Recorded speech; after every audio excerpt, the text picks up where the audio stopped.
Beerzerker, you gotta fuck some shit up. You know what I'm saying? Alright. And we might actually fuck some shit up. This has already been fucked up. This is my Les Paul Special. I wanted one of these guitars forever. It's an Epiphone. I swore I'd never buy another Epiphone, but this thing is only 70 of them made, only in Canada. As you can see, we got the Grover tuners, nice tuners on the back. Such a good deal for this handcrafted in China Epiphone with the scarf joint here.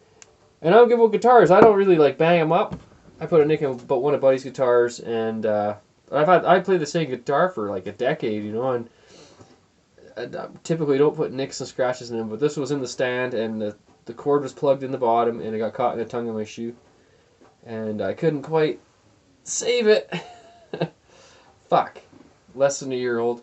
So we're going to glue this headstock back on. We're going to attempt to, so we're going to see what happens. I've done this before, and it's worked with someone else's guitar, so, and it still plays fine, as far as I know, anyway. So in like wood glue, I'm just using this DuraPro. It was like $3 for this bottle. I didn't want to go with anything too gimmicky or fancy. I just want something that's going to work. And I dampened the wood before. It's something that I do, and it's probably not the greatest idea because you don't really want to raise the grain in there. But just like out of habit, I typically hit it with a wet cloth before I glue. And maybe it's a stupid. Maybe you have an idea why that would be a stupid idea. Post a comment if that's retarded shit to do. But I'm just worried a little bit of a grain raising in there. Possibly won't fit back together quite as nice as it was. But it's kind of I think that when you water a plant that's really dry and the soil's dry and the water just kind of runs off the top. But if you water a little bit the day before and then you come back to give it real water the next day, it's moist enough that it absorbs like crazy. That's my theory as to why to do that. And maybe you have theories on why not to do that. So we're going to just do this really simple. I was going to drill a hole and put a screw in there. But I know like drilling through this type of mahogany is pretty risky. I've found that out from experience. It really likes to split. Like if you're drilling tuners out in that type of wood, you got a really big pre-drill. Like you got to be pretty careful. So I'm not going to fuck around with drilling holes in this mahogany or whatever imitation type mahogany it is. So I just bought this. It's open. And I've been wanting to do this for a long time. I've been needing to do it because I like the guitar. Of course, it's got the cheap P90s in it, I would imagine, but it sounds good enough for me. And what the fuck is going on? I should have opened the glue before I. Well, there we are. It's open.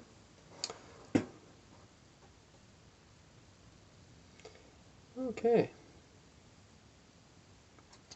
A little bit on both sides. And if you see problems with the way I'm doing this, let me know. I don't want to keep fucking shit up. I don't want to be teaching people how to fuck shit up. So this is just the best. This is all I know.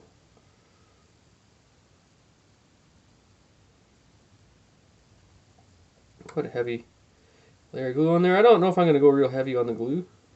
And like, if you've ever glued wood together, if you got like two nice plain surfaces or whatever, that shit is so strong after. So hopefully this is just as good as new. Hopefully I can get it lined up so it doesn't aggravate my hand. I don't have to do too much sanding near the headstock here on the scarf joint. Because I've been wanting a Les Paul Special for, oh fuck, a few years before this, before really, I just thought this is my kind of guitar, So by the way, drinking the Guinness Blonde American Lager. It's been out for quite a while, but I'll post a link to that review. Maybe some more guitar shit too. No, it doesn't look as appealing now that it's sat around for half an hour, but it still tastes good. Starting to get glue on everything here. And then through the magic of television, I'll show you what's going on. So I've coated that. And I've coated that. It fit together pretty good before. I'm just hoping it's not going to start slipping out on me. And I just got this clamp, and I know it's a little bulky for what I want to do here. But I kind of mocked it up, but it seemed to be okay. So a little bit heavy, like with all that leverage sticking up. So if you got a smaller clamp, probably wouldn't be a bad idea. Most of my clamps are pretty heavy duty, unless I just got my little spring clamps. I got a couple other ones, but they're kind of shitty. These ones are nice because they're already rubberized. I don't need to put extra shit in that's gonna pop out because you got these nice soft. If I go with my smaller ones, I got those little round things, and I don't want to try and, because you're dealing with round, like curved surfaces, which is why I love this guitar. I love the neck on this guitar. Dealing with flat shit, you can fuck around with that, but I don't want to put a permanent dent in the headstock of my guitar. All right, so maybe we'll see if we can get you a better view here. Isn't this magical? Okay. Yes, I'm a clutter fuck, or whatever you want to call it. Alright, so,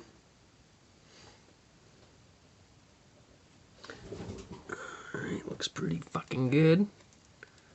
Very smooth if I tilt that up. Oh, would you look at that? See all the cracks in the lacquer, too. What a fucking bummer.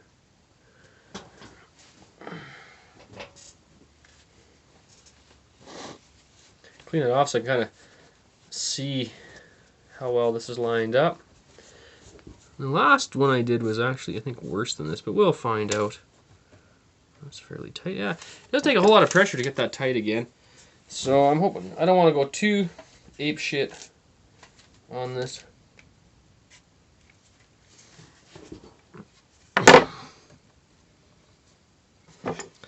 I just want to... Last one worked really good. I had all kinds of strings and shit rigged up, but it still worked pretty good. Oh, that was quite a few years ago, actually. And one thing, when you do press it together, it kind of pushes it. It seems to want to push apart. I remember that last time I did one. You know what? I think I searched this on YouTube, and I didn't see a whole lot of videos on this. So please share the fuck out of this. Okay. Because this is this kind of thing happens all the time, especially with Gibsons. I've noticed. I played a Gibson. It was an Ibanez knockoff, Buddy's Ibanez. We used for years. Beautiful fretboard on that bitch. It had like the mini humbuckers. You may have seen these around. They're from I think they're from the '80s. Fucking kick ass. The guitar played itself. It was just like the best action of any guitar I've ever played. Love that thing. And that thing had the headstock broken off as well. And Buddy's dad was a pretty kick-ass woodworker. And they got that at a garage sale for $5. So if you see a guitar with the headstock broke off and think you can talk your way into it, yeah. You know, if it's $50 or whatever for a real kick-ass guitar, might be worth a try, you know? Might be worth the gamble of you know.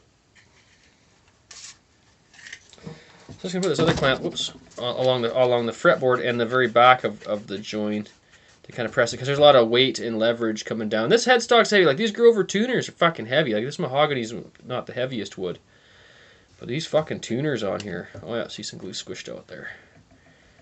So that means I'm gonna get a fairly decent bond there.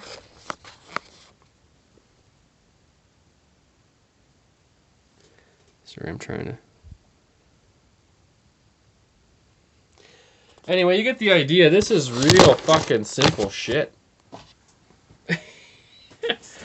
Glue it back on. That's as scientific as we get around here. Anyway, and so when this is all done and then rocking, I'll give it about 24 hours or maybe a little bit more than that, and I'll hopefully be back reviewing beers. Playing a riff with every review. Gonna do some other guitar stuff. I think I got some other guitars here to demo.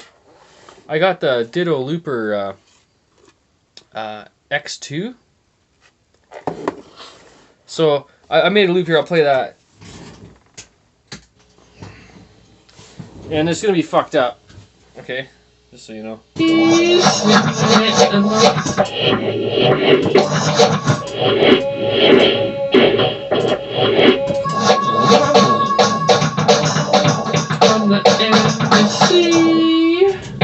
So that's like forwards. You make your loop, right? You want to play it backwards? Or you can play it backwards, right? Half speed? Sure, why the fuck not?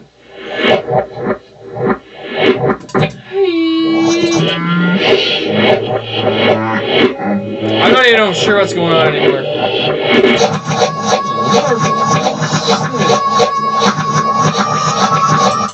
Anyway, you can mess with the speeds, play shit backwards. You can record, let's say, 2 things backwards. Then you can play your vocals forwards. So you can play your music backwards and put forwards vocals or backwards vocals over forwards music. I believe you can erase loops on here. And you can set the volume, which is really handy, to, let's say, your rhythm guitar track. You want the gain, right? So you get the nice sound, but you can record that at a lower volume, and then let's say you can't hear your lead guitar through there, obviously. But you can record your lead track a bit higher on there, so you can affect those volumes and stuff. And you got four input jacks for stereo and all kinds of stuff. And I use the regular digital looper a lot, and really like it. I wore it out though, because I use it like fucking every day before the warranty's up. So I got it warranted again for another year for an extra like $2, and got a free looper again because I wore the fucker out with the button. So I'm gonna get at least another year out of it with just for an extra $2. And so if I wear that fucker out, I'll get a new Ditto looper. Same with this one. So Ditto, it's like an analog fucking looper, and it's the shit. And I highly recommend that, and I highly recommend gluing your fucking guitars back together and drinking lots of beer. Got close to 600 beer reviews. Check that shit out. Guitar demos and some other freaky weird ass shit, and I'm out.